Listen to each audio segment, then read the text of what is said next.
You're standing at a gas station, and the cashier hands you back a $10 bill and change. You fold it in half, shove it in your pocket, and forget about it by the time you're back in the car. $10. It's not enough to fill your tank. It's barely enough for lunch. It feels, honestly, like nothing. But here's a claim that's going to sound completely insane at first. That $10 bill in your pocket and the first dollar a billionaire ever invested work through the exact same mechanism. Same math, same rules, same physics, basically. The only difference between you and them isn't the size of the number. It's something else entirely. And once you see what it actually is, you're going to look at every small amount of money in your life completely differently. My name is Nick.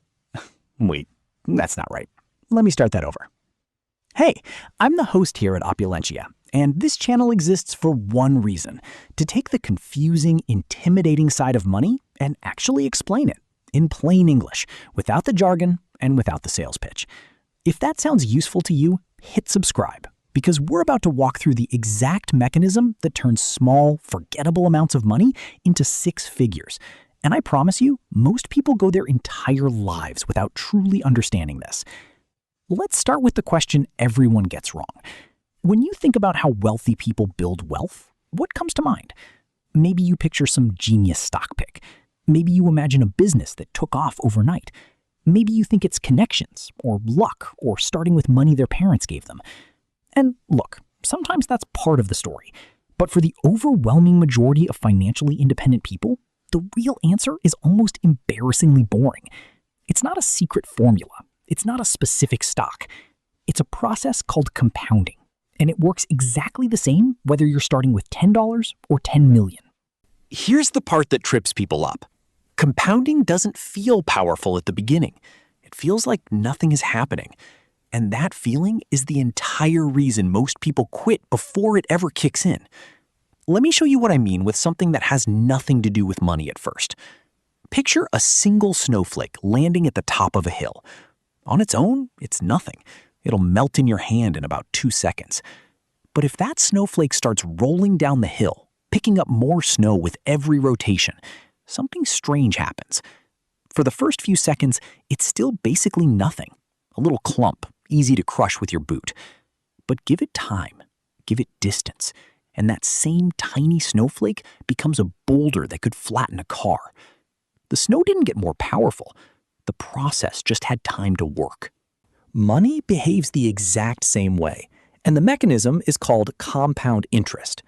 Compound interest just means you earn returns not only on the money you originally put in, but on all the previous returns that money has already earned. Your money makes money, and then that money makes money too.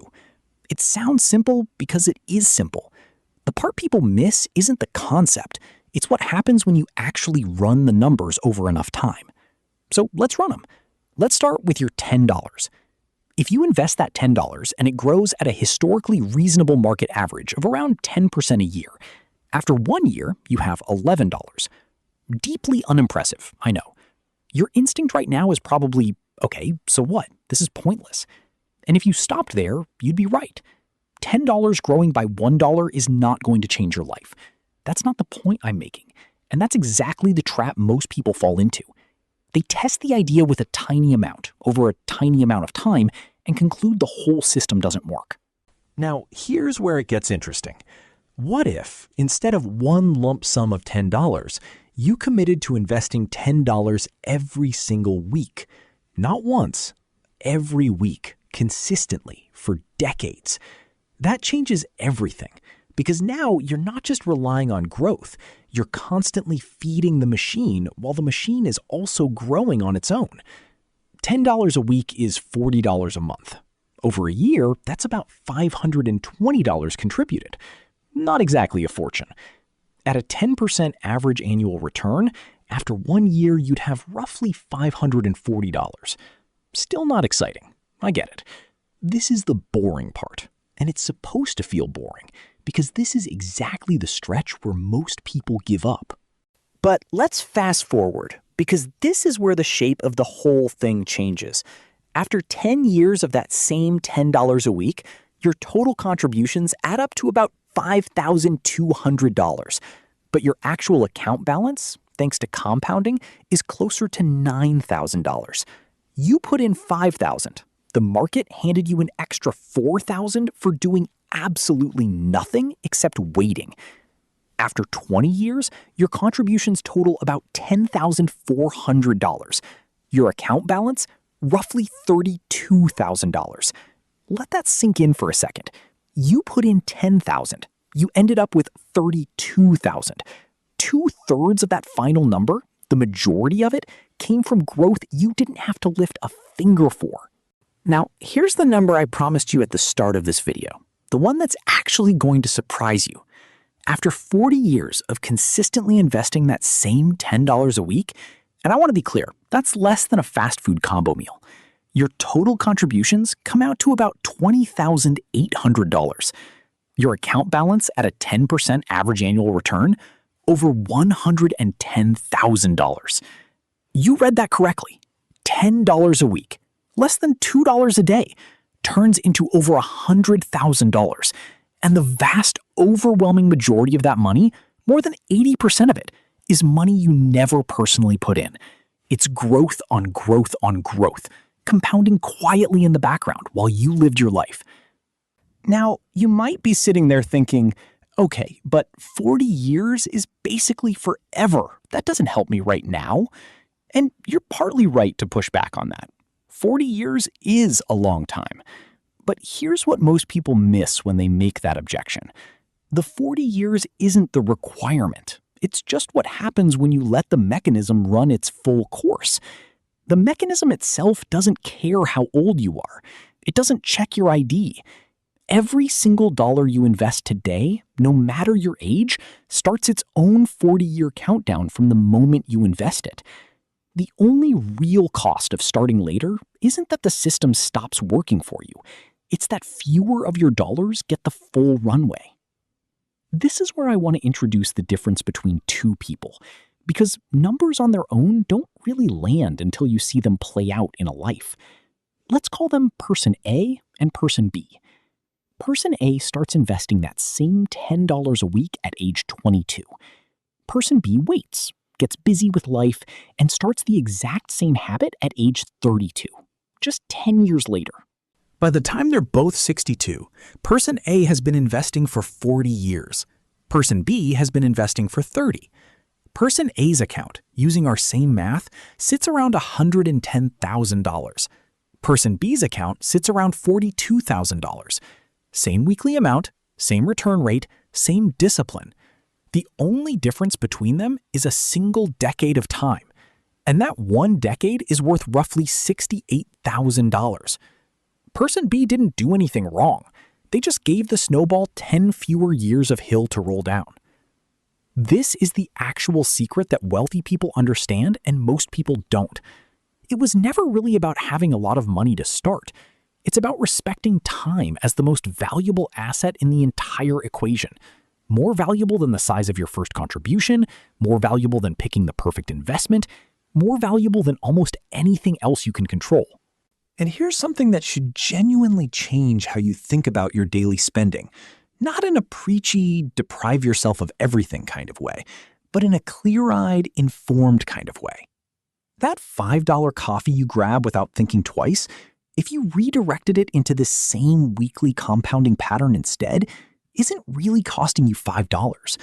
Over 40 years, at these same growth assumptions, that habit is quietly costing you somewhere in the neighborhood of $50,000 in lost future value. I'm not telling you to never buy coffee again. I'm telling you that every small, forgettable amount of money you touch is actually a decision about which version of your future you're funding, whether you realize it or not. So why doesn't everyone do this? If the math is this straightforward, why isn't every single person walking around with a six-figure investment account by the time they retire? The honest answer is psychological, not mathematical. Humans are wired to respond to immediate, visible results. Watching your account grow by 40 cents in month 2 feels pointless. Your brain, quite reasonably, asks, why am I bothering with this? And so people stop. They pull the $10 back into spending money because $10 sitting in a checking account at least feels like it exists, while $10 invested feels abstract, distant and unrewarding in the short term. But here's the thing about compounding that makes it almost unfair in the best possible way. It doesn't need your attention. It doesn't need you to check the account daily or feel excited about it or even believe in it that strongly. It just needs you to not interrupt it. The people who end up with real wealth from this mechanism aren't necessarily smarter or more disciplined in some superhuman way. Very often, they're just the people who set up the $10 a week, forgot about it, and let boredom do the heavy lifting. There's also a quieter shift that happens once you actually understand this math, and it has nothing to do with your bank balance. It changes how you see small amounts of money altogether. Before you understand compounding, $10 feels like $10. After you understand it, $10 feels like a decision point, a fork in the road between two very different futures. One where that money disappears into something you won't remember by next week, and one where it quietly starts a 40-year process that ends in 6 figures. So let's bring this back to where we started. That $10 bill folded up in your pocket. It's not going to make you rich by itself. Nobody's claiming that. But it's not actually about the $10. It's about what that $10 represents. Proof that the exact same mechanism the wealthy use is sitting in your hand right now, available to you, requiring no special connections, no advanced degree, and no starting fortune. It requires exactly one thing: time, and the willingness to let a small, boring, unremarkable habit run uninterrupted for longer than feels comfortable. If there's one action step to take from this video, it's this. Pick an amount, even if it's genuinely just $10 a week. Set it up to invest automatically so you're not relying on willpower every single time. And then do the hardest part of all, which is nothing. Let it be boring. Let it feel pointless for the first few years. That feeling is not a sign that it isn't working. It's simply what compounding looks like before it has enough time to become visible. The snowball at the top of the hill always looks like nothing, every single time. The only thing that separates the people who end up with the boulder from the people who end up with nothing is whether they let it keep rolling.